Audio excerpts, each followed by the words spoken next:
కులగణనపై ముఖ్యమంత్రి రేవంత్ రెడ్డి ఇవాళ కీలక భేటీ నిర్వహించనున్నారు. PCC chief Mahesh Kumar Goud, party BC ఎమ్మెల్యేలు, ఎమ్మెల్సీలు, ఇతర నేతలు ఈ సమావేశానికి హాజరు కానున్నారు. కులగణనలో వివరాల నమోదుపై అవగాహన కల్పించడంపై చర్చించే అవకాశం ఉంది. వచ్చే నెలలో జరిగే అసెంబ్లీ సమావేశాల్లో రిజర్వేషన్లపై తీర్మానం చేసే అంశాన్ని ప్రచారం చేయాలని సూచించినట్లు తెలుస్తోంది.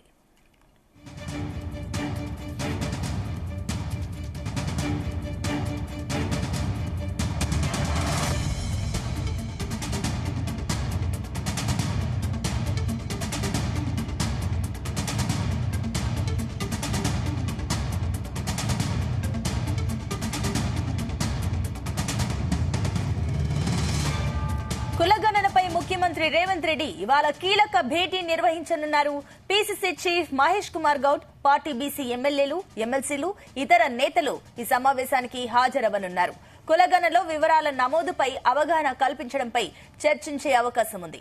వచ్చే నెలలో జరిగే అసెంబ్లీ సమావేశాల్లో రిజర్వేషన్లపై తీర్మానం చేసే అంశాన్ని ప్రచారం చేయాలని సూచించనున్నట్లు తెలుస్తోంది.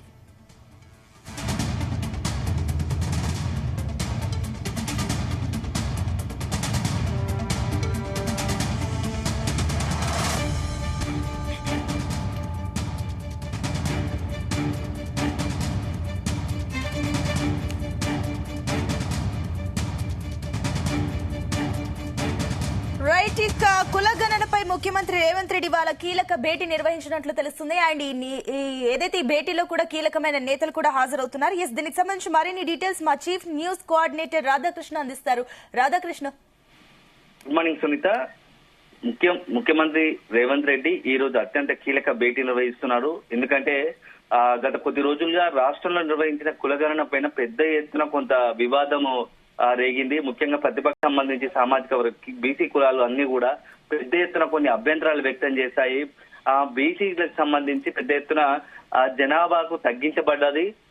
అన్యాయం కులగణనకు సంబంధించి మొత్తం కూడా సర్వే కొంత తప్పుల తడకగా ఉంది. కొంత మమ్మల్ని పూర్తి స్థాయిలో కొంత మా జనాభాను తగ్గించే ప్రయత్నం చేస్తారు. దీని అంతా కుట్ర జరిగిందని చెప్పేసి కొన్ని బీసీ సంఘాలు కావచ్చు, కొంతమంది నేతలు కావచ్చు, ప్రతిపక్షాలు కావచ్చు పెద్ద ఎత్తున ప్రభుత్వంపై విమర్శలు వ్యక్తం చేశాయి.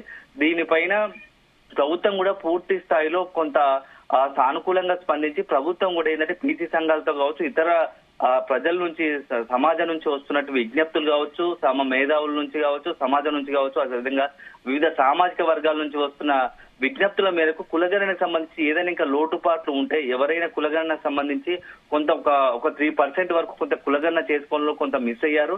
వాటికి కూడా పూర్తి స్థాయిలో మళ్ళోసారి సర్వేకు అవకాశం ఇచ్చాము.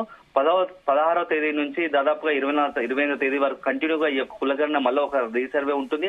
దాంట్లో పాల్గొనే అవకాశం ఉంటుంది అని చెప్పేసి కూడా కొంత ప్రభుత్వం మళ్ళీ సర్వేకు అదేవిధంగా తమకు కులగణన చేసుకోవడానికి అవకాశం ఇచ్చింది. ఈ నేపథ్యంలో ప్రభుత్వం కూడా కొంత ప్రతిపక్షాల నుంచి, కొన్ని సంఘాల నుంచి వస్తున్న విమర్శలను ధాటిగా ఎదుర్కోవడానికి కొంత వ్యూహాత్మకంగా ముందుకు వెళ్తున్నట్టుగా తెలుస్తోంది. ఏదైతే ప్రభుత్వంపై 42% రిజర్వేషన్ సంబంధించి, బీసీలకు సంబంధించిన రిజర్వేషన్ పైన కాంగ్రెస్ పార్టీ అదేవిధంగా ప్రభుత్వం చాలా సీరియస్ గా ఉంది. అసలు కులగణనకు సంబంధించి దేశవ్యాప్తంగా ఇప్పటి వరకు ఏ ప్రభుత్వం చేపట్టలేదు. తెలంగాణ ప్రభుత్వం తొలిసారిగా ఈ యొక్క కులగణన సర్వే చేపట్టింది. ఇదంతా కూడా దేశానికి, అన్ని రాష్ట్రాలకు కూడా ఇది ఒక దిశానిర్దేశం చేస్తుంది. ఒక చరిత్రాత్మకము, ఇది చాలా పెద్ద ఎత్తున నిర్ణయం ఇది. దీనిపైన ప్రభుత్వం, ప్రజలందరూ కూడా అంత వివిధ వర్గాల నుంచి హర్షం వ్యక్తం చేయాలి, మంచి వ్యక్తం అవుతుంది. ప్రభుత్వం కూడా చాలా సంతోషం ఉంది. ఈ నేపథ్యంలో కొన్ని చిన్న చిన్న ఏదైనా తప్పులు ఉంటే వాటిని సవరించుకోవడానికి సిద్ధము. అదే సందర్భంలో మేము గతంలో పార్టీ ప్రతిపక్షంలో ఉన్నప్పుడు మేమైతే అధికారం రావడానికి ఇచ్చిన హామీలు ఏదైతుందో దాంట్లో భాగంగానే కులగణన చేపట్టాము.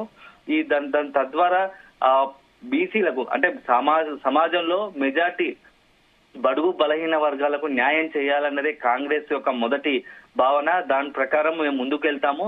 దాంట్లో భాగంగానే ఈ రోజు రేవంత్ రెడ్డి ప్రభుత్వం తరఫున అదేవిధంగా పార్టీ పరంగా చాలా కీలకమైన సమావేశం నిర్వహిస్తున్నారు. దీనికి పీసీసీ అధ్యక్షుడు ఉన్నట్టు మహేష్ కుమార్ గౌడ్ తో పాటు ఇతర ముఖ్య నేతలు కూడా హాజరవుతున్నారు.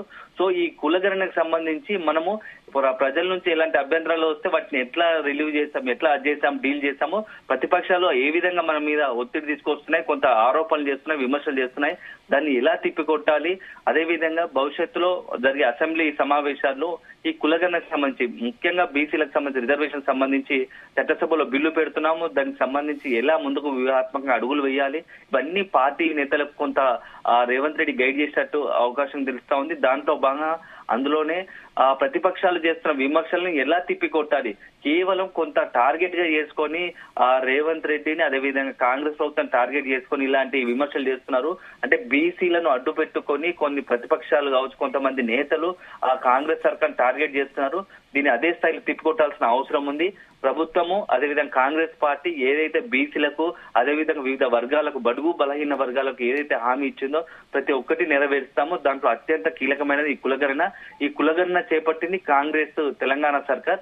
సో దానికి మనం ఖచ్చితంగా దీన్ని బాగా జనాలకు తీసుకెళ్లాలి. జనాల్లో దీనిపైన మనం పెద్ద ఎత్తున సానుకూలంగా మనకు ఆ పార్టీ పరంగా మంచిగా లబ్ధి చేకూరేలా మనం కొంత ప్రయత్నించాలి అని చెప్పేసి రేవంత్ రెడ్డి కొంత గైడ్ చేసే అవకాశం కనబడుతోంది. అదే స్థాయిలో మరికొద్ది నెలలో, అంటే ఒక నెల కొద్ది రోజుల్లోనే స్థానిక సంస్థల ఎన్నికలు రాబోతున్నాయి. ఈ స్థానిక సంస్థల ఎన్నికల్లో ఈ కులగణన అంశాన్ని పూర్తి స్థాయిలో ప్రజలకు తీసుకెళ్లాలి. ఆ స్థానిక సంస్థల ఎన్నికల మెజార్టీ స్థానాలు మొత్తంగా రాష్ట్ర వ్యాప్తంగా కాంగ్రెస్ కు సానుకూలంగా ఓటు బ్యాంకు ప్రజల నుంచి వచ్చేలా మనం ప్రయత్నించాలి అనేది ఒకటి కొంత నేతలకు దిశానిర్దేశం చేసే అవకాశం కనబడతా ఉంది. పార్టీ పరంగా కూడా ఇంకా పార్టీలో కొంతమంది నేతలు కూడా అదేవిధంగా ముఖ్య నాయకులంతా కూడా కొంత ఇట్లాంటి కులగణకు సంబంధించి వస్తున్న ప్రతిపక్షాల నుంచి వస్తున్న విషయాలపై పీసీసీ పరంగా అంటే పార్టీ పరంగా కొంత తీవ్ర స్థాయిలో కౌంటర్ చేయాల్సిన అవసరం ఉంది. ఎందుకంటే మనం కౌంటర్ చేయకపోతే మన మీద తప్పు చేసినట్టు భావన ప్రజల్లోకి పోతుంది. అదే సందర్భంలో ముఖ్యంగా మొన్న కొంత చేసిన పార్టీ పరంగా కొంత మనం యాక్టివ్ గా ఉండాల్సింది. ప్రతిపక్షాలు అదేవిధంగా వివిధ బీసీ సంఘాలు ఎప్పుడైతే బీసీలకు సంబంధించిన అంశం పైన కొంత ప్రభుత్వంపై అటాక్ చేసిన క్రమంలో వాళ్ళని పిలుచుకొని మాట్లాడేది ఉండేది పార్టీ పరంగా. అదేవిధంగా పార్టీ పరంగా కొంత ప్రతిపక్షాలకు సంబంధించి కౌంటర్ ఇచ్చే అవకాశం ఉండేది. దాన్ని పార్టీ పరంగా కొంత చెయ్యలేదు అనే భావనలో కూడా రేవంత్ రెడ్డి ఉన్నట్టుగా తెలుస్తోంది. సో ఇక్కడ నుంచి అట్లాంటి పొరపాటు రాకుండా ఈ కులగన్న విషయంలో ఏ రోజుకు ఆ రోజు ప్రతిపక్షాల నుంచి వస్తున్న ఒకవైపు ద్విముఖంగా వ్యూహము పార్టీ పరంగా ప్రభుత్వ పరంగా అనుసరించే అవకాశం కనపడతా ఉంది. ఒకవైపు ప్రతిపక్షాలు ప్రభుత్వం చేసేదానికి చాలా సీరియస్ గా దాన్ని ధాటిగా కౌంటర్ ఇచ్చే అవకాశం ఒకటైతే, అదే సందర్భంలో ఆ ప్రజల నుంచి కావచ్చు అదేవిధంగా వివిధ సామాజిక వర్గాల నుంచి ఏదైనా విజ్ఞప్తులు వస్తే వెంటనే పార్టీ పరంగా కూడా దానికి సంబంధించి నేతలు ముందు వరుసలో ఉండి వాళ్ళని తీసుకొని వాళ్ళతో మాట్లాడి ప్రతిపక్షాలకు అవకాశం ఇవ్వకుండా ముందు జాగ్రత్తగా మనం కొంత లీడ్ తీసుకోవాల్సిన అవసరం ఉందని చెప్పేసి ఆ పార్టీ నేతలకు గైడ్ చేసే అవకాశం ఉన్నట్టుగా తెలుస్తోంది. మొత్తంగా ఈ రోజు మాత్రం భేటీ చాలా కీలకంగా మారబోతోంది. దీంతోనే ఇటు రెండు రకాలుగా ఇటు ఒకవైపు ప్రభుత్వ పరంగా అదే పార్టీ పరంగా బీసీకి సంబంధించి కులగణకు సంబంధించి మెజార్టీగా సానుకూలంగా ప్రజల నుంచి భావన వచ్చేలా మనం ఎలాంటి ప్రయత్నం చేయాలో ఒకటి పార్టీకి దిశానిర్దేశం చేసే అవకాశం కనబడుతోంది. అదే సందర్భంలో ప్రతిపక్షాలకు కూడా ఇక చెక్ పెట్టాలనే ఊహంతో రేవంత్ రెడ్డి ఉన్నట్టుగా తెలుస్తా ఉంది. Sunil, right, thank you Radhakrishna.